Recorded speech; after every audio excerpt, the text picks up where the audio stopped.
Na amesema Mtume Muhammad, rehma na amani zimshukie yeye, igtanim khamsan qabla khamsi, faidika na mambo matano kabla ya matano hayaja kukuta. Mtume sallallahu alayhi wasallam akasema, shababaka qabla haramika, utumie ujana wako kabla haujazeeka. Ukiwa kijana una nguvu za kufanya ibada, tumia nguvu zako kuzifanyia ibada. Unapokuwa kijana una nguvu, zitumie nguvu zako kutafuta riziki ya halali kabla uzee haujakukuta, ndugu yangu katika imani. Leo kuna wazee ambao waliuchezea ujana wao katika maasi mbalimbali, katika mabalaa mbalimbali. Leo wamerudi misikitini, kila wakikaa wanatamani lau yale masiku yanarudi nyuma. Leo na ujana wauchezea.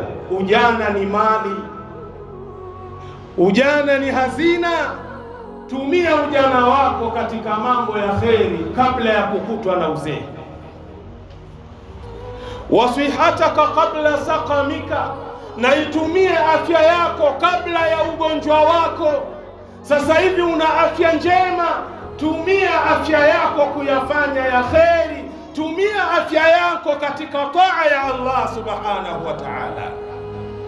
Leo kuna watu ni wagonjwa, leo kuna watu wako mahospitalini, wanakula kwa kutumia mipira, wanakwenda haja ndogo na kubwa kwa kutumia mipira. Wanatamani angalau waipate afya kwa muda mchache, warudi kwa Allah jalla fi ula. Leo wenzetu wanapambania afya zao, wanalia kila yaumin amama Allah, Mwenyezi Mungu awape afya, warudi kwa Allah, sio kuja kuzichezea afya zile. Mimi na wewe tunakula kwa njia salama, tunaenda haja kwa njia salama, tunapumua kwa pumzi salama. Leo tunachezea afya zetu.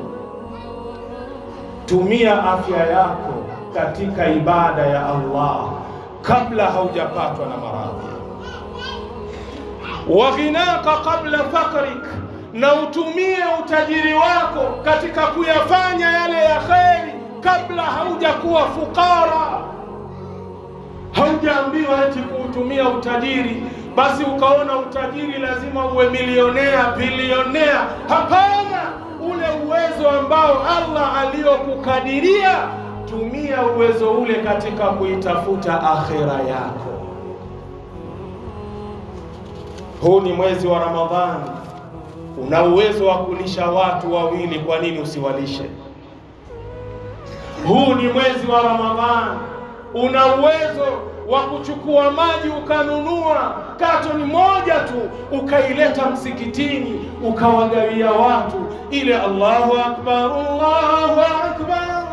Mtu anachukua anafungua kwa kupitia chupa moja ya maji ambayo umempa. Wallahi yaumal qiyamati unakwenda kuonyeshwa malipo ya chupa ile, unakwenda kushangaa na kushtuka. Lakini leo tumezoea kupewa tu, ni mtu alete unyoshe mikono upewe, ili hali una uwezo wa kununua maji ukasaidia ndugu zako Waislamu. Jambo la mwisho, Mtume sallallahu alayhi wasallam akasema, wa faraghaka qabla shughulika.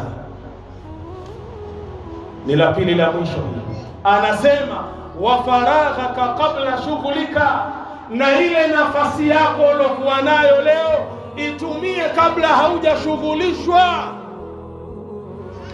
Kuna wakati utashughulishwa, kuna wakati itakuwa huna nafasi. Nafasi uko nayo leo itumie kabla siku hujashughulishwa ukaikosa ile nafasi. Leo angalia mfano tu nitatoa katika upande wa vijana. Kuna vijana ambao wanakula kwa wazazi wao mpaka leo, kinachotafutwa na baba na mama, wao ndo wanakaa wanakula, na wala si mtu bali natoa mfano. Kama umekuuma sana huo mfano badilika.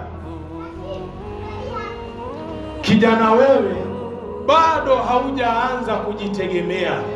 Kipindi kile ambacho kwamba hauulizwi sukari, hauulizwi unga, hauulizwi chumvi, wakati ule hebu utumie katika kupambana kwenye maisha, ili mradi wakati ule una mke na watoto wanakushughulisha, tayari umewekeza, hauna tabu katika maisha yako.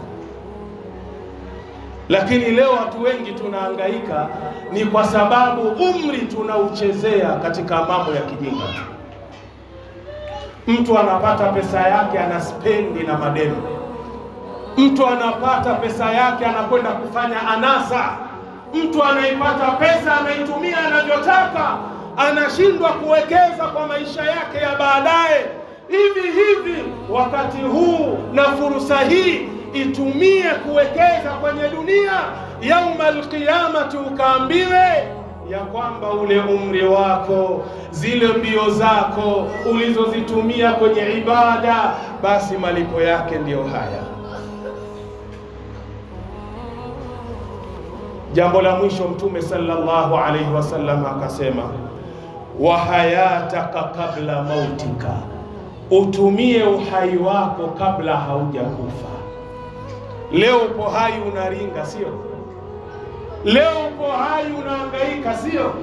Leo upo hai unafanya unachokitaka, haujui kama kuna aliyekumiliki. Hautakiwi kukifanya isipokuwa anachokitaka aliyekumiliki, ambaye ni Allah. Lakini wallah, siku ambayo malakul mauti anakujia na wewe tu ndio unamuona, wakati huo utatamani kila aina ya jambo uliseme siku hiyo.